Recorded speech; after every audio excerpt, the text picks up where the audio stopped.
hora de hacer la lectura en el tejido cerebral evaluábamos en 3 regiones, ¿no? Lo partíamos a través de la tienda del cerebelo, por encima, por debajo, hasta lo que es el agujero magno y por debajo del agujero magno.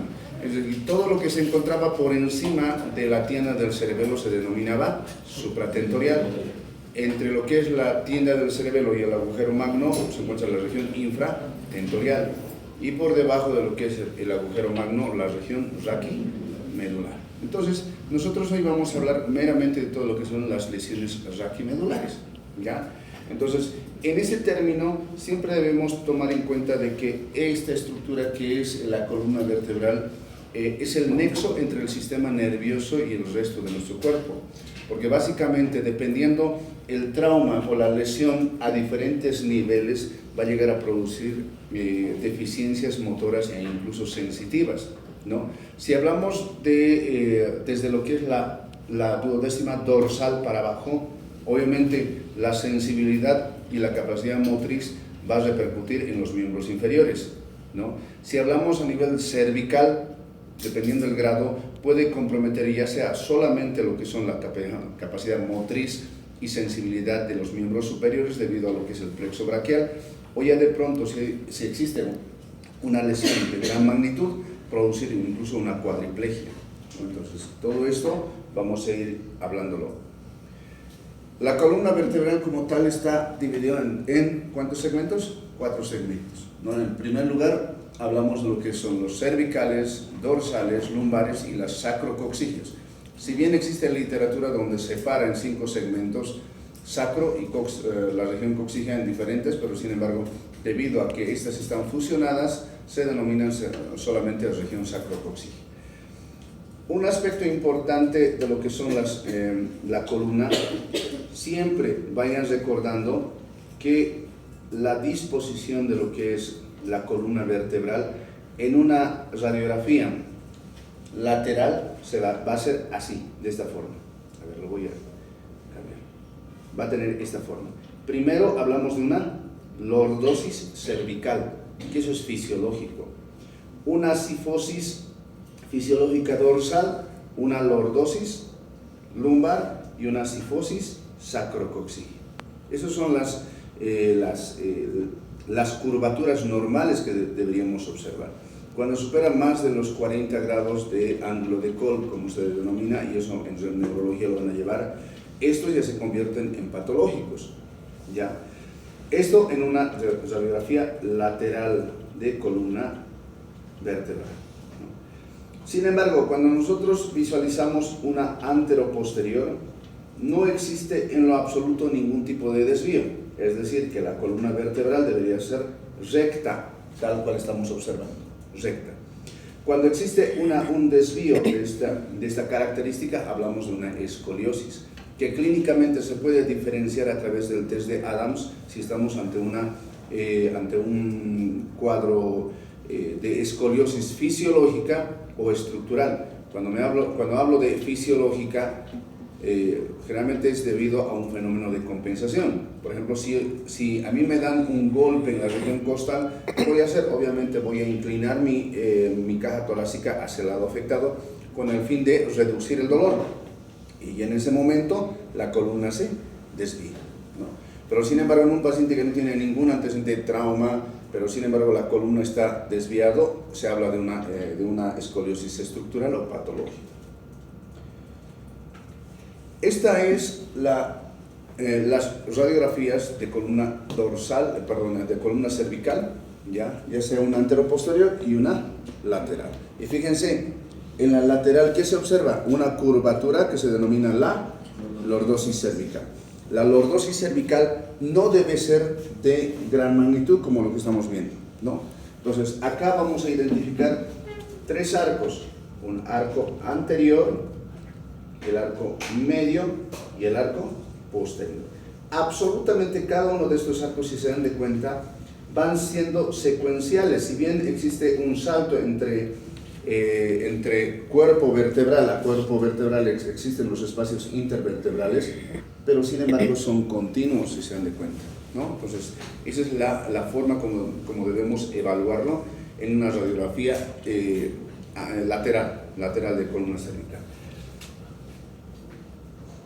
Esto es una radiografía antero-posterior y lateral de columna dorsal. Ya.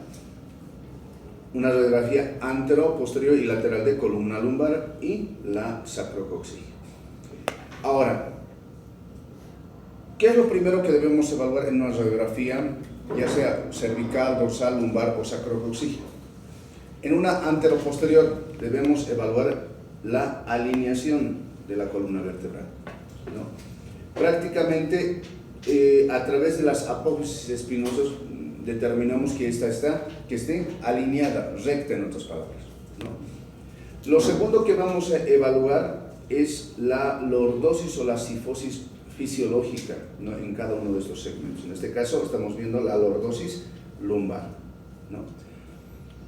La tercera cosa que debemos evaluar es el tamaño de los cuerpos vertebrales. En este caso siempre comparen, este cuerpo vertebral tiene la misma característica que el de arriba, o es el mismo tamaño, o de diferentes tamaños, porque normalmente el tamaño debería ser simétrico.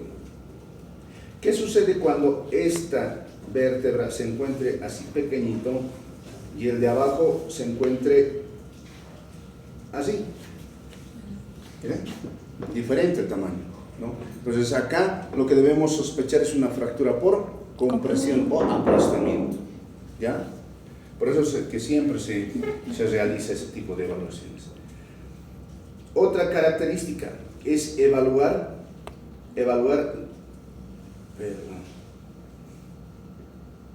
en un antero-posterior deben evaluar los espacios intervertebrales, ¿no?, que corresponden a los discos intervertebrales, ¿ya? Tomando en cuenta que siempre el cuerpo vertebral va a estar en estrecha relación con este, ¿no? Ahora, ¿qué pasaría si yo observo esta imagen?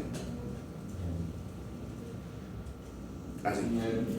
A ver, acá, un estrechamiento que se denomina pinzamiento vertebral. Y los pinzamientos vertebrales pueden llegar a ser un signo indirecto de una hernia de disco, es decir, que debido a este pinzamiento en el lado derecho va a producir una protrusión del disco intervertebral hacia el lado izquierdo de esta forma, ¿ya?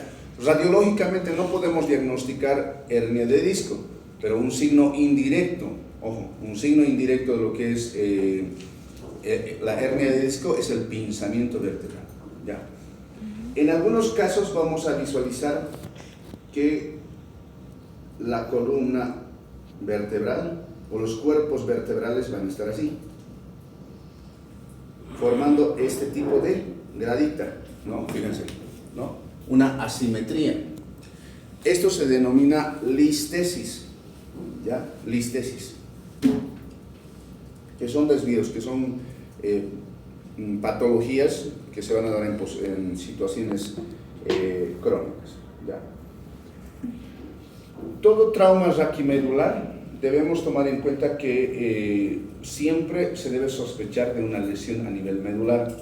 Si bien las estructuras ligamentarias óseas no van a repercutir en el desarrollo de lo que es la transmisión o la conexión que existe en el sistema nervioso central y lo que es el periférico, siempre deben sospechar que en todo paciente con trauma raquídeo deben sospechar de que también produzca un trauma raquimedular, ¿no? En ese sentido, debemos evaluar si el compromiso de ese trauma solamente es huesos, ligamentos, músculos, el cartílago o el disco intervertebral, o lo más preocupante, estemos ante una lesión medular, ¿no? Y esos obviamente terminan siendo mucho más lapidarios. ¿Cuáles son las causas primarias de lesión medular? En este caso, las causas de lesión primaria son la hiperflexión, ¿no?, que flexiona en demasía o exista hiperextensión. Compresión, lo que les decía, ¿no? Una persona que salte de una gran altura, un piso, ya llegue parado y obviamente los discos intervertebrales van a producir un aplastamiento vertebral, ¿no? O en su defecto, por torsión, La torsión también puede llegar a producir ruptura de los ligamentos laterales. Y la lesión medular secundaria, y eso es lo que debemos evitar nosotros como médicos. La lesión medular secundaria se da por mal manejo del paciente. No sé si a ustedes les he comentado, había un paciente que fuimos a recoger hace un par de años atrás a Chile, donde el pobre muchacho estaba con cuadriplegia, ¿no? Y era boliviano. Entonces la embajada hizo lo posible para que lo repatriemos y pueda descansar en su tierra, en Santa Cruz. Pasa que su mamá nos cuenta que tuvieron un accidente de tránsito, ¿ya? Y en uno de esos, el muchacho salió disparado, ¿ya? Y uno de los pobladores del lugar donde estaban le trató de hacer tomar agua, ¿no? Y le levantó la cabeza. Y desde ahí perdió toda la sensibilidad en la parte de abajo. Entonces, ¿a qué me voy? El principio de todo paciente con antecedente de accidente de tránsito, no lo muevan, ni por caridad, ¿no? Sean un poquito más fríos. Lastimosamente debemos mantenerlo en la misma postura donde está. Y si lo vamos a mover, debemos moverlo en bloque, por si acaso, ¿ya? En bloque. Porque puede existir una fractura estable de huesos, ligamentos, y en el momento de presionarlo, lo desplazan y lo producen una sección medular. Jamás se muere, ¿ya? Por eso es que todo paciente con antecedente de accidente de tránsito, ¿qué le ponen? Collarín cervical, para precautelar de que no hagamos sección medular, ¿no? Entonces, en los pacientes con antecedentes de traumatismos de gran magnitud y fundamentalmente accidentes de tránsitos, se debe manejar en tabla rígida. No, ni siquiera pobrecito le colocamos en una camita suave, no, en una tabla rígida. Ahí tiene que dormir incluso, cuando hay antecedentes de fracturas, ¿ya? Entonces, eso no se olvide. Entonces, la lesión secundaria, dice, es tras mal manejo de paciente politraumatizado. ¿Cuáles son las patologías más frecuentes? De origen traumático vamos a tener las fracturas por aplastamiento, ¿ya? Que generalmente se dan en un 50%, y esto también están asociados a estallidos de cuerpo vertebral, ¿ya? Y estos son provocados incluso por cuadros de hiperflexión, hiperextensión y la rotación, como les decía, ¿ya? Ahora, miren la secuencia de lo que realmente deberíamos hacer en un paciente con antecedentes de trauma, ¿no? El primer estudio menos invasivo, rápido, para podernos orientar en columna vertebral es hacerle radiografía. Y como les decía, en radiografía, ¿qué debemos evaluar? ¿No? Si sospechamos de un cuadro de fractura, debemos evaluar siempre, primero, en una anteroposterior, la alineación. En una lateral podemos evaluar lo que les decía anteriormente, el tamaño de los cuerpos vertebrales y los espacios intervertebrales. En este caso, la lateral nos sirve para evaluar el tamaño de los cuerpos vertebrales. Fíjense, esta con esta es del mismo tamaño, esta con esta del mismo, esta con esta acá, fíjense, existe una imagen en cuña, asociado a qué tipo de lesión. ¿Qué se denomina esto? Listesis. Eso, listesis, a una listesis vertebral, ¿no? Entonces, ¿cuál es el siguiente paso que debo realizar? Porque la radiografía solamente nos van a mostrar la lesión ósea, y no así partes blandas, ni mucho menos lesión medular, ¿ya? ¿Qué vamos a hacer? Nos vamos a ir al siguiente paso. Si tenemos antecedente de fractura de columna lumbar, de torácica, siempre pedimos tomografía. La tomografía tiene un objetivo de evaluar no solamente los huesos, también evaluar las partes blandas asociadas, porque puede estar con ruptura de ligamentos facetarios, ¿ya? Para evaluar el grado de compromiso, por ejemplo, en la tomografía, miren, acá ¿qué les parece? Este es el canal lumbar, raquídeo, miren, donde la médula espinal está transcurriendo, pero en este punto, debido a ese desplazamiento, se observa un corte en la médula espinal. Entonces, para valorar si esta simplemente es una compresión o determinantemente es una sección medular, ¿qué vamos a hacer? Vamos a optar por la resonancia magnética. La resonancia magnética es el último estudio que nos va a descartar si esa médula espinal está seccionada o todavía tiene posibilidad de poder salvarse, ¿no? Entonces, ¿qué hacemos? La resonancia magnética nos muestra todo el canal y en este punto, fíjense, existe un corte completo y por debajo ya no se visualiza la transmisión, ¿no? Entonces, es importante siempre el canal, la resonancia magnética como último estudio del Excel, ¿ya? ¿Qué evalúa la radiografía? Partes óseas. ¿Qué evalúa la tomografía? Partes óseas y estructuras blandas. ¿Qué evalúa? ¿Para qué utilizamos la resonancia? ¿Para qué era? Para evaluar en este caso, la funcionalidad de la médula espinal, ¿no? Incluso nos evalúa las raíces nerviosas. Cuando hablamos de traumas, ya uno de los lugares donde más frecuentemente vamos a ver traumas es en la región toracolumbar, ¿ya? En este caso, debemos evaluar y realizar la tomografía si el paciente presenta, por ejemplo, después de la caída, dolor en la espalda, ¿no? Con la palpación. Habitualmente, si esto para mi paciente, ¿qué debo hacer? Presionar sobre las apófisis espinosas. Si el paciente después de un trauma presenta dolor, es criterio de tomografía. El segundo, signos de lesiones locales. ¿Eso qué significa? Si observo algún hematoma o presencia de desvío, debo sacar tomografía. Otro, signos neurológicos anormales. ¿Eso qué significa? Deficiencias en la capacidad motriz o sensibilidad.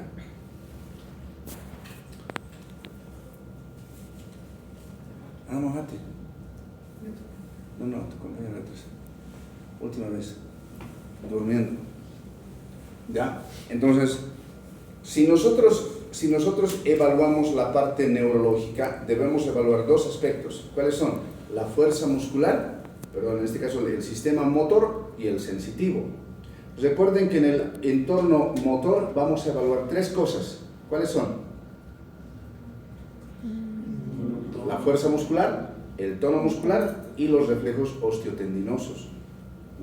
Entonces, cuando hablo en cuanto a lo que es la fuerza motor, ¿cómo evalúo? A través de la maniobra de Barré o la Mingasini, ¿no? Y determino de acuerdo a las escalas de Daniels en qué grado está. Entonces, un paciente con una escala de Daniels menor a 4, sí o sí, tomografía por si acaso. Porque una escala de Daniels 5/5, ¿qué hace? Hace movimientos completos, en este caso de extensión, supera la gravedad y resiste lo que es la presión, es decir, que puede resistir lo que es la presión, ¿ya? Entonces, tiene resistencia. Un paciente con escala de Daniels 4, que prácticamente la apoya, resiste un poco y se le cae. ¿Eso qué significa? Disminución de la fuerza muscular.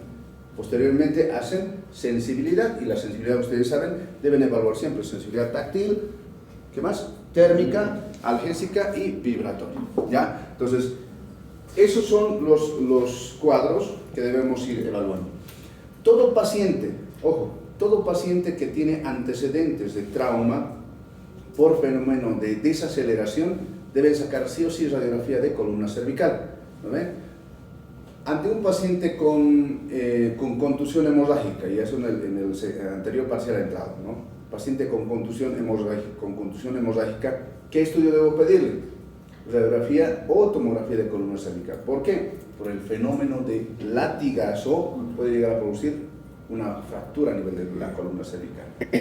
Todo paciente menor a Glasgow sobre 15, menor a 15, es decir, 14/15, debes realizar una tomografía, siempre y cuando el paciente haya sufrido un hecho de tránsito, ¿ya? Pacientes con intoxicaciones también debes realizar. Esos son los criterios para poder realizar. Y como podrán ver acá abajo, fíjense, ¿qué es lo que está haciendo?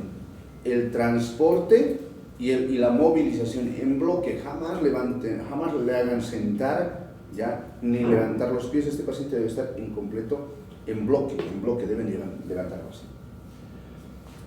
Estas son las estructuras que vamos a ir observando y los que pueden llegar a romperse.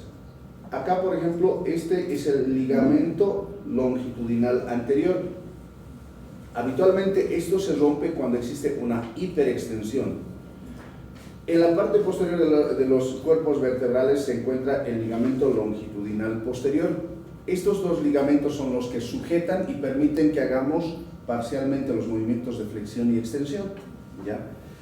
y a su vez son reforzados por el ligamento amarillo, ¿ya? Y el ligamento amarillo y entre el ligamento longitudinal posterior es la región donde se encuentra la médula espinal, ¿no? Entonces, obviamente, por eso es que el ligamento amarillo, por ejemplo, en anestesiología, es un referente para poder hacer los bloqueos raquídeos, ¿ya?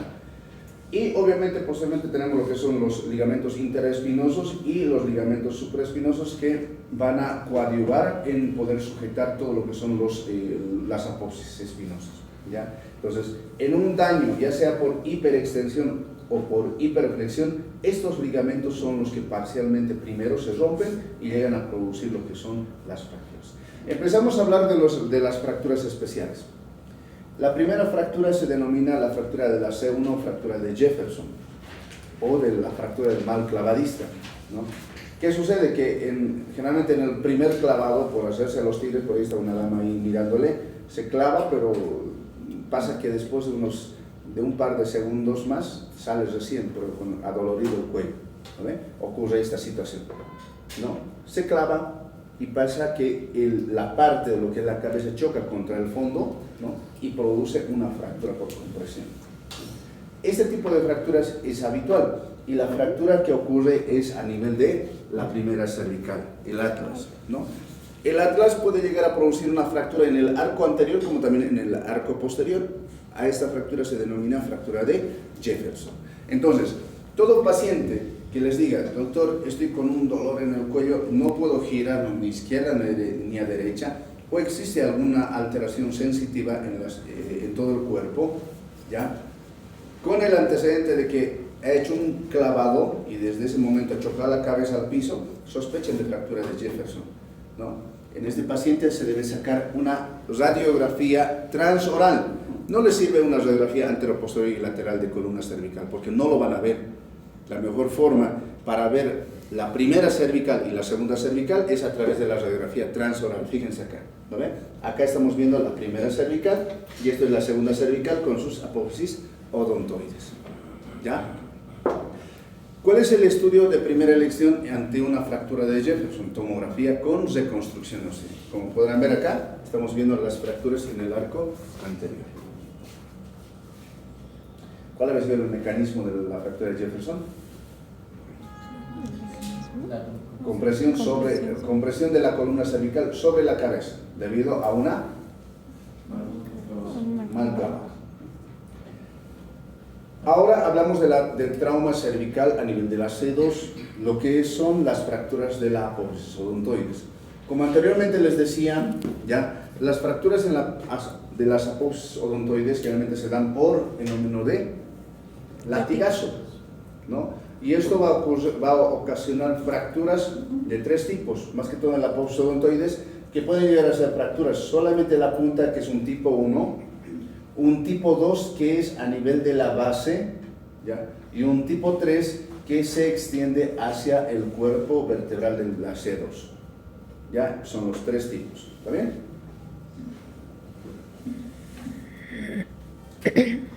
Ante una fractura de atlas y C2 o el axis, ¿qué estudio radiológico solicitaríamos?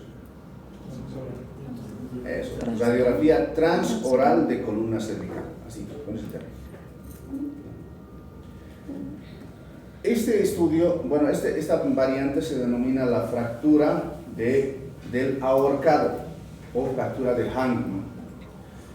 La fractura del ahorcado ocurre en los pacientes que deciden, por eso se llama ahorcado, deciden quitarse la vida y se cuelgan, ¿no? Y esto va a producir un estallido de lo que es la C2, ¿ya? Donde va a llegar a producir fracturas por hiperextensión, porque no olviden que existe esto y va a producir esta situación, ¿no? Y va a traccionar y va a comprimir y va a llegar a producir fracturas, ya sean en las apófisis transversas, en el arco anterior o incluso a nivel del cuerpo vertebral.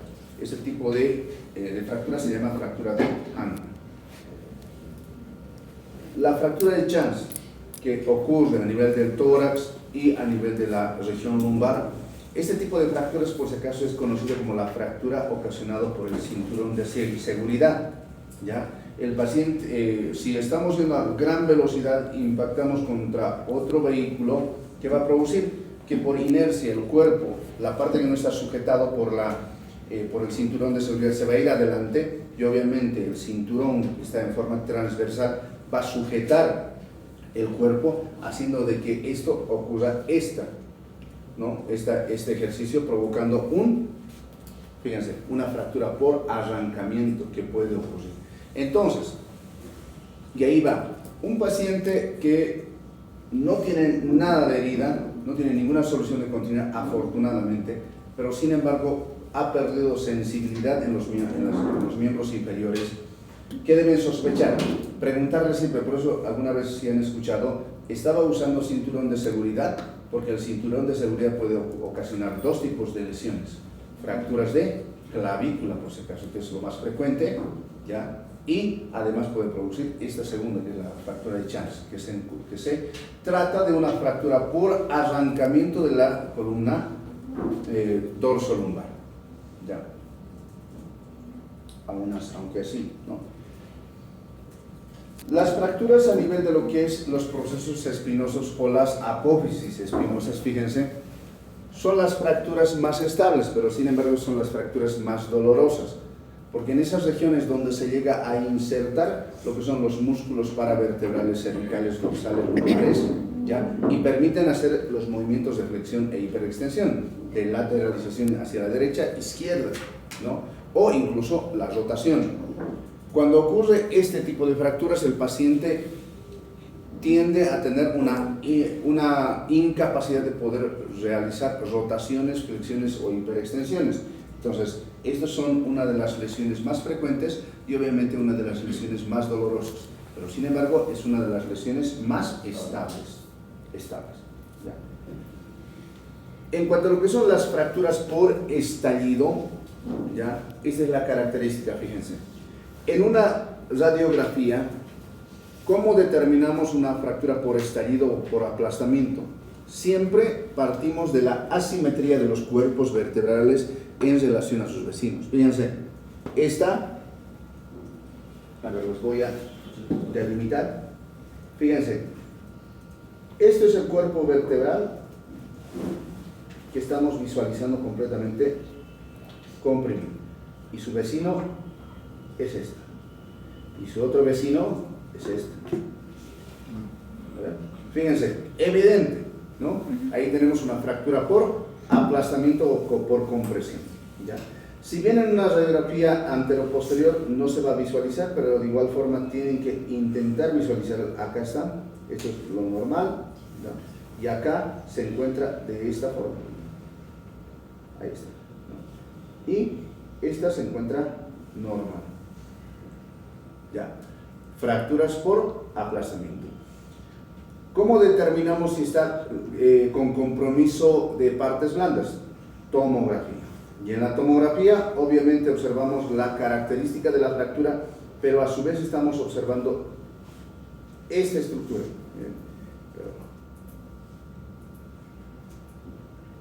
¿Qué se llama eso? El canal medular. La médula espinal, ¿no? Y en